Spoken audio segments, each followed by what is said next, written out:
Zesty D here, your favourite New World Dragon, and today we're going to be talking about the housing market in New World. I've had a couple of friends and some guild members just ask me where they should buy a house, what they should buy. We even had one guy who was so deathly afraid of the tax man, he didn't buy a house until he had hit level 60. He's just worried he's going to lose all of his money on it. So, to start us off, let's talk about the different tiers of houses. There are 4 tiers of house at the moment in New World. The first tier will cost you 5,000 gold. It has a 250 gold minimum tax, that is the tax before the controlling factions percentage is added on, and that will require a territory standing of level 10. Then you've got the tier 2 house that costs you 10,000 gold initially with a 500 gold minimum tax and a territory standing requirement of 15.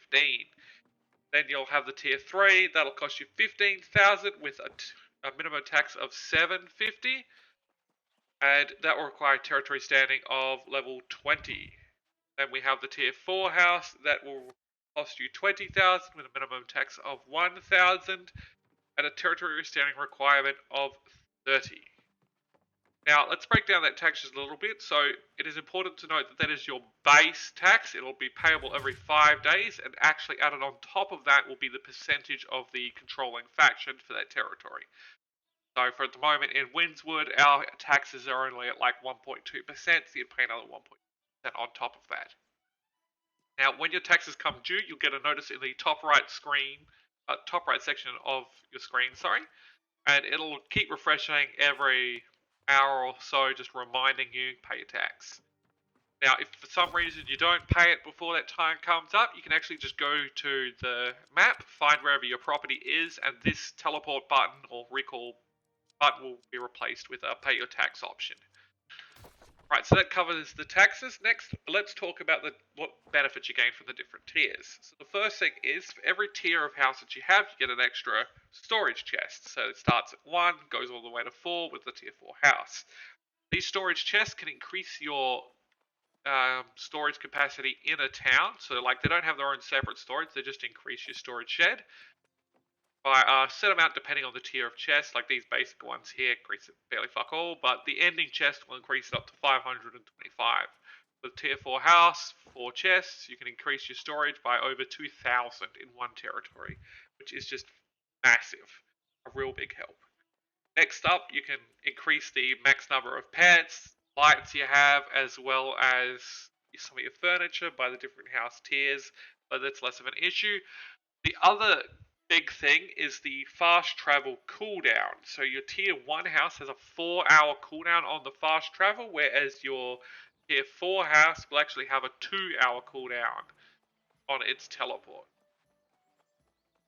One thing that remains the same regardless of the size of your house is the number of trophies you can have in it. And this is actually the main reason you want to get a house as soon as possible. Trophies are furniture you put down that just provides a different buff. So you've got your combat trophies, which will provide a combat buff. They'll increase your damage against a particular enemy. And then you've got your crafting trophies. They'll increase your min or your maximum bonus on that profession. So the gear score level in which you can craft. Then you have your gathering buff trophies. These actually give you luck. So you'll get a bonus luck when you're cutting down trees to get those rare components that you need. This is a very important end game. And then you also have your general ones, which just gives you general loot luck.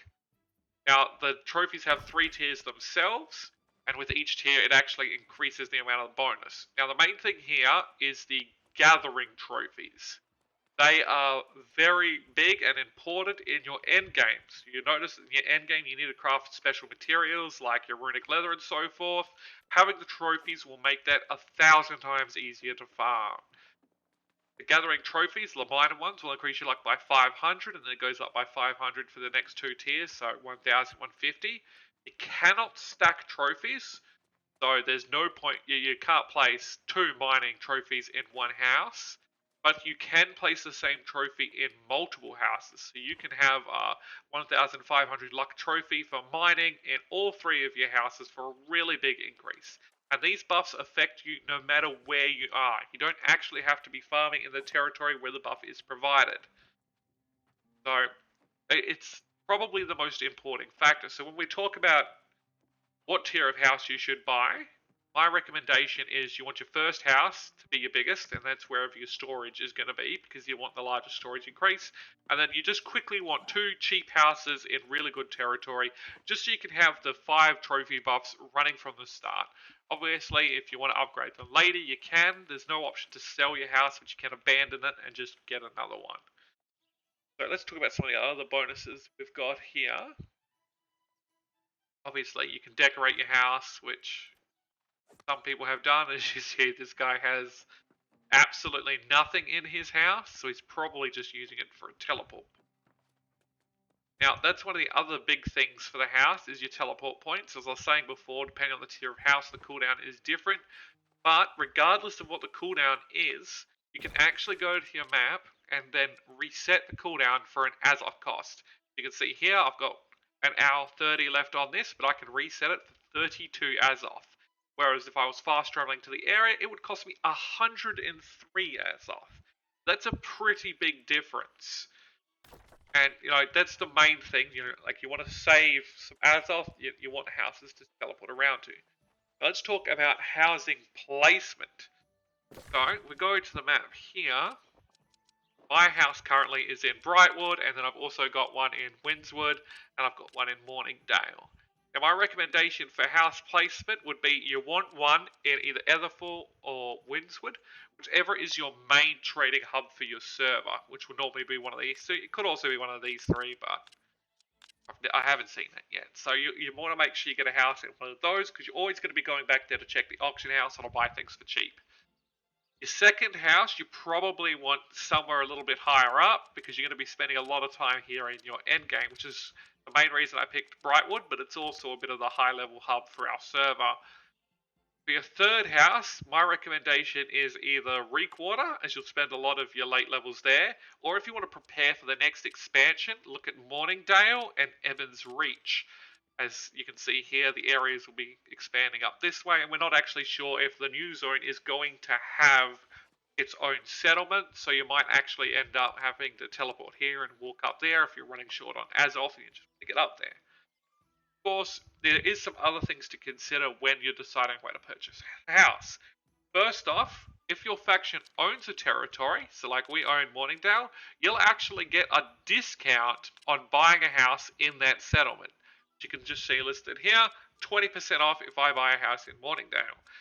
So, if you want to buy a house in a territory that your company doesn't own, get everyone together, war it, take it, then buy a house and save a bit of cash. And, a little bit of fun along the way. The other thing to consider is the first house you purchase is at half price and the tax is at half price. You don't want to be buying a small starter house. You want to go for the big one that's going to increase your storage a lot, and you want it to be in the town where you're keeping most of your stuff. So for me, that personally ended up being Brightwood as my main house, because that was the first place that had high tier benches on our server. That will be different for your server, I imagine. That is the last piece of thing you want to consider, benches. Where do you want to be doing that craft? I know for a lot of the smaller servers, there are towns that do not have tier 5 benches yet. You might want to place your houses that do have those tier 5 benches for whatever you're focusing on heavily. I think that about covers it all. There's obviously a couple more features like the decoration of your house if you want to make it look nice, and you can actually show them off.